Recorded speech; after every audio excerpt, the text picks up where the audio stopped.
Hello guys! So, nandito kami ngayon. Saan?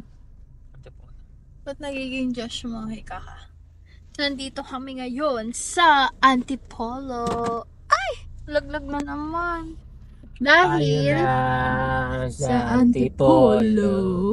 At doon, Hala, tingnan mo! nag-petroglyphs tayo. Ano sila? Backpacker din sila. Oo nga. Kami, pupunta kaming Antipolo. Ah, hindi, Binangonan. hindi. Binangonan, Art Rizal. capital. The art Capital. capital of the Philippines. At doon kami magse-celebrate ng aming first anniversary. Mali At labs at alisin mo. pupunta kami sa parang, ano yun? Alisin mo. Petroglyphics? Pyro. Petroglyphs. Basta ganun. Yun. Doon kami pupunta. Kailangan mo kamay mo, parang Ipapakita awa mo namin sa na. kanila. Yun. Tapos, ang haggard ko. Rar. Eto, wala naman kayong makikita. Nagda-drive lang si May mga Uncle. ano na, dahon-dahon na. Oh, Sa probinsya na to. Probinsya. probinsya? Nasa province na. Si Tomac na nasa province na. May mga gas station na hindi natin kilala. Uy, kilala Meron natin. tayong Petrogas, Puro Petro, no? At may Phoenix sa kaliwa. Phoenix sa kabila. Ay, hindi. Bus station. So, mamaya, tayo ay Pagkaraan ng 300 Dito yata metro, yung maraming overlooking kumaliwa na sa P. restaurant. Oliveros, Oo. tapos kumanan. Di pa kami kumakain ng lunch. Ay. So, later na lang. Bye! Ang puti naman ng mukha ko Ano gusto dito. mo? Lunch ba muna? Nandito kami sa Angono, Binangonan, Petroglyphics. Reminders. Ayan. Ay, walang nakalagay na presyo. Pero, pipicture muna ako. May nagpa-firings, ano, ata eh. Ah.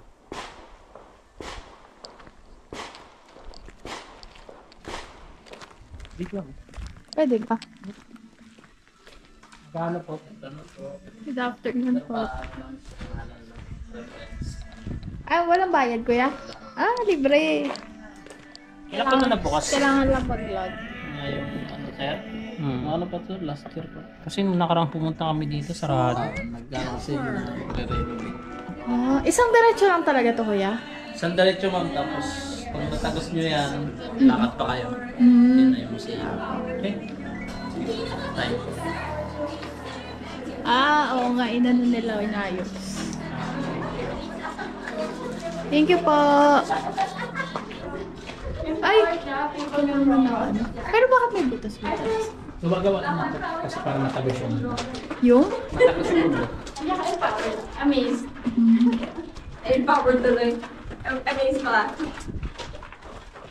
Ba't ka na-empower na dati meron sila ano? So, anong hello guys. Oo. Ito yung bundok na may mga sulat, di ba? Tapos, uy, wag, please, di. Ayan po siya, kinukuha ng liwanag. Wala namang amazing dito sa loob pa. Pero yung nakasulat, saan nakalagay? Doon pa.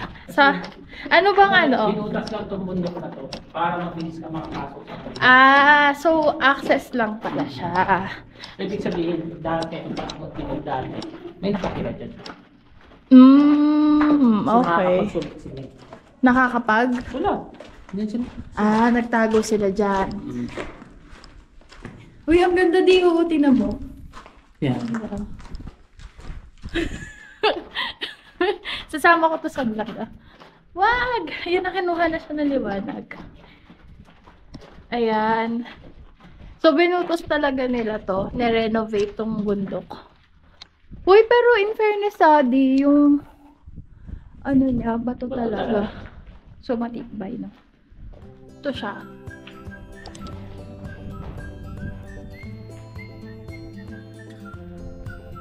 Yan, ito siya. Ewan ko kung nakikita ko, guys. Ito yung cave. Ay, daanan lang pala. Lagusan. Di.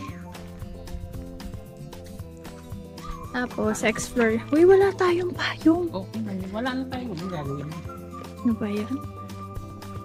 Tapos, dediretsuhin pa po namin. Oo nga, no?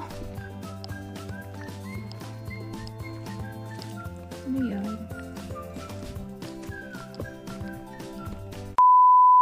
Di, anong kwento nito? Siya ay natuklasan lang daw ng Tayo natuklasan lang ng mga hiker. yes. At meron silang nakitang sulat. Okay. So ang akala nila nakalagay, bawal umihi dito. Oo. Pero nung tiningnan nila, hindi pala siya bawal umihi dito. History. Historical pala. Oh. Kaya nung nakita nila yun, dahil walang bawal, umihi sila. Doon nila nakita na, doon na-reveal. Oh. Kumbaga, nung naihian nila, umilaw yung mga So may ano sulat. pala, Mm-mm. may powers, magical power. Sayang ang gluta tayo. Lalakbay na naman po kami mga kaibigan. Ito po lagi ang trick namin. So this is how we spent our first anniversary. Exploring. Yeah. Ang Pilipinas, kung dati sa Europe, nagkakasakupan na tayo, at least, nagsusulat na tayo. No. Wow. Wow. So ibig sabihin ng Pilipino matalino. Yes. Tama. National Museum. Ayun. Dati kasi walang harang yan. Ano? Eh dahil, alam mo na, inaano ng mga tao, nakakala. Ay, ito.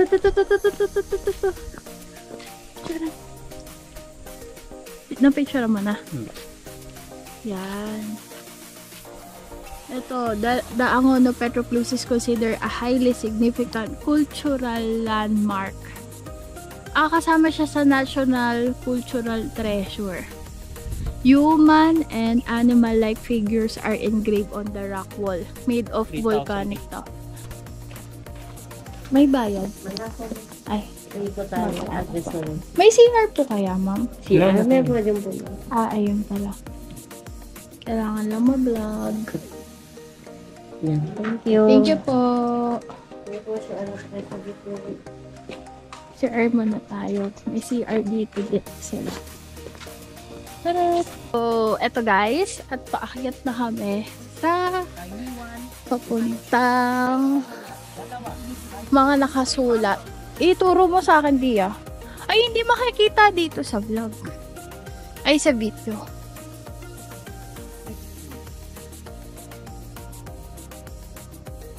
Ang init, 'di ba? Mga pambansang yam. Ay, magandang picture na muna. Yan siya. So, ito yun. Parang isang malaki.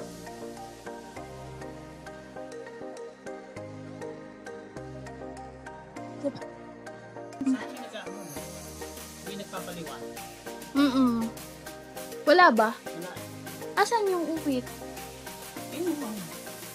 Ano kaya?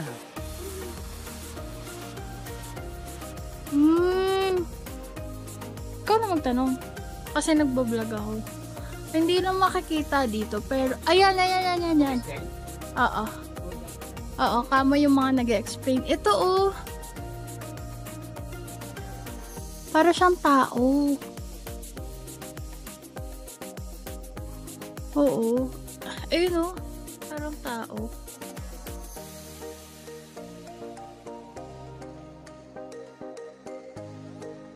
Kaso, yun nga, hindi namin alam kung anong meaning. So, feeling ko pagpahingahan nila to di. Hindi, sa grabe yan.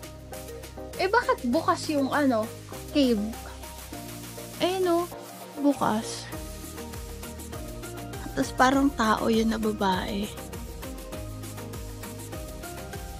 Tapos may parang mga maliliit na buta siya. Isang mahaba lang siya. Ayun, oh, pero wala naman sa taas. Ayun, meron din. So,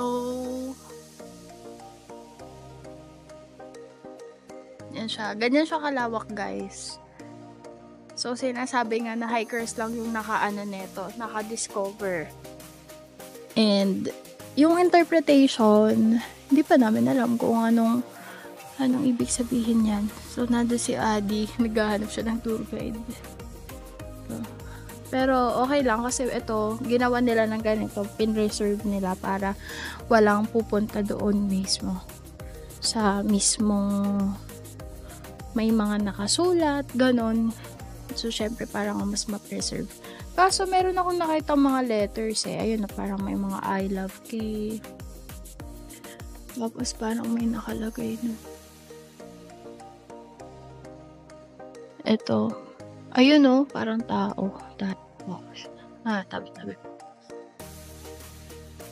Ayan. Hindi lang makita masyado sa video. Sayang. So, ito yung buong area. So, malolocate lang siya dito sa may Binangonan, Rizal. Ito po ay na-discover ni Carlos Botong Francisco, isang national artist at taga-Angono. Kaya po ang name niya is Angono Petroglyphs. Sa UNESCO, ang name niya is Angono Petroglyphs in Binangonan, Rizal. Ang address niya is Binangonan. Kaya po ang name doon, Angono Binangonan Petroglyph Site. Ayan. So maliwanag na ha. Hindi niya naisipin na, bakit ang Angono? Di ba? Hiwalay na munisipyo yan. Yun po yun. Yun po ay acknowledgement kay Botong Francisco. Wala, bago. Hindi. Ano? So, ayun. Bawal umili. Hindi, joke lang yun, alam ko. Pero yung sinabi naming hikerist kanina, hindi pala yun. Kasi na-discover pala to ni Francisco Botong. Ayan siya. Tapos, naka-discover din mga Boy Scout. Sino ba kasi nagsabi? Daw ng Ay, natuklasan lang ng mga hiker. Mga hiker. ikaw, sabi mo hiker. Wag po kayong Sabi maniniwala. niyo pa ba, bawal umili. Eto siya guys. So, inano pala siya, ni-nominate as UNESCO Heritage pero pending pa kasi. Ayan. So, mag-visit kayo dito tapos magpakwento kayo regarding sa historical niya. Kasi ang dami kong na-discover diya. Kasi marami tayong napupunta na hindi tayo nagpapa-tour guide. Oo. Hindi namin naiintindihan yung history ng isang lugar kasi pupunta lang kami doon tapos magpipicture. So, mas maganda na merong tour guide talaga. So, yan. Picture muna.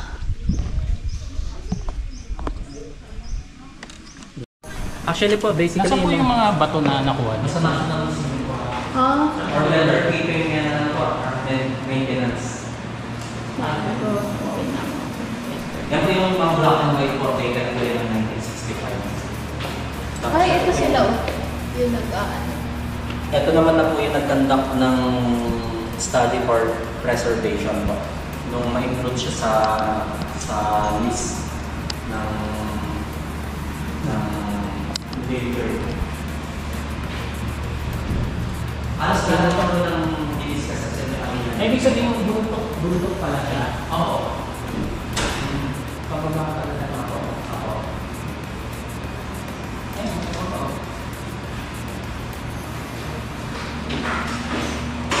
Sabi, mahirap siya puntahan. mahirap.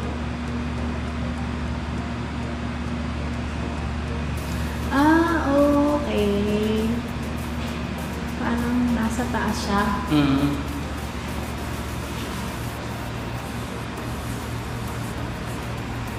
$120. Pang golf ko. Ay, speaking ng maiba lang. Pang golf talaga pala to. Kasi, kasi 'di ba napansin mo dun sa parking? Hindi, tsaka dun sa parking merong yung cart. golf cart. Kaso mainit guys, kaya mag-ready kayo ng payong. Yun ang nakalimutan namin. Buti na lang nag-sunscreen ako. By Dr. Vicky Bello. Charis! Pero yun, mainit. Then mali yung yung sinabi niya kanina. Hindi maniniwala. So, tingnan mo. Malaki pala talaga to. Na bundok. No? Oo.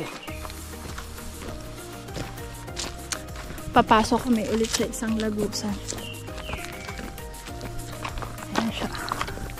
So, maganda talaga ang history. And we need to preserve it. Kaya wag po kayong susulat-sulat ng kahit anong vandalism. Yan na. Pumasok na kami sa lagusan. Lamig naman.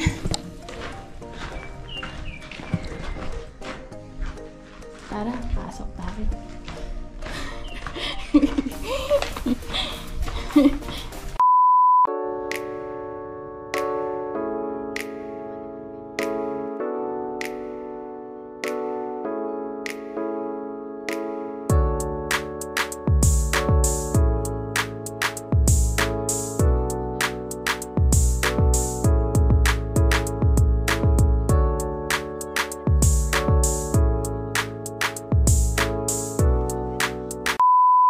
Lang food.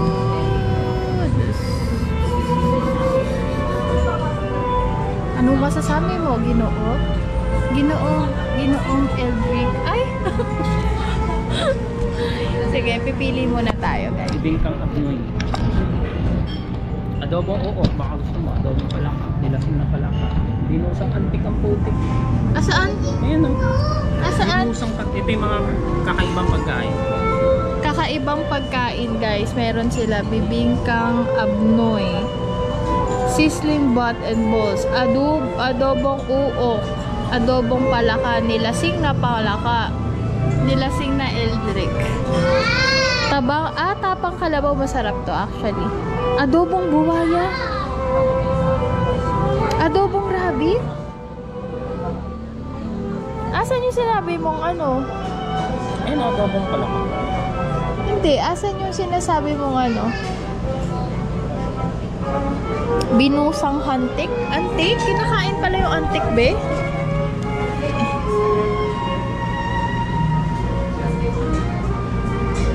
So, di namin alam kung ano. Ano sa'yo, di? Siyempre, yung mga ginataang pork charis.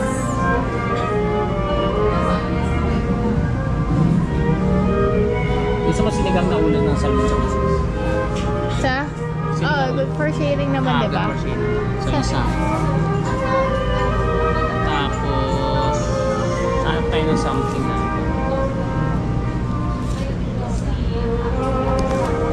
Oo, wag masyadong madami ha, para pwede pa tayo makatry sa iba. Okay na. Hala, may inihaw na ipis. Seryoso? Ito nga, ensaladang bonggamilyo. Bonggambilya? Uy, pwede pala yun. Ayun. So, ito na kami. Pagtapos, ang dami namin nakain.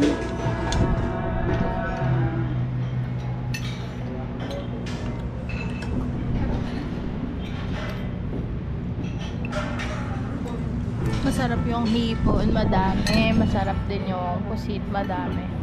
Overall, kusog, lablab. Wow! Wala lang yung kalamansi. Yeah, mo na yun. Mag-aano naman tayo eh. Tapos, pupunta kami doon. Bye-bye! Yan. So, nandito tayo sa Balaw-Balaw, the restaurant. Tapos, sa taas niyan, may mga... Anong tawag dito? May mga nakapresya baso. Uy? May mga artwork sila. Yeah. Ahas? Lah! Oh, ano? May nakapreserve na ahas. Dugo niya yan? Ito, ano to? Wala. Nakapreserve lang. So, yan. May mga, ano, ukit, gano'n.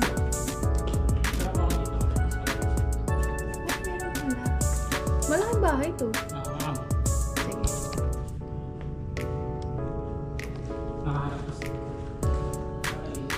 Yan. 1, 2. Isa pa. 1, 2, 3, Okay. Isa pa. 1, 2, 3. Isa lang artist neto.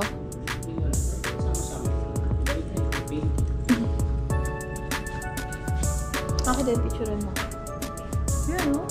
May mga pinagsama-samang painting, carvings.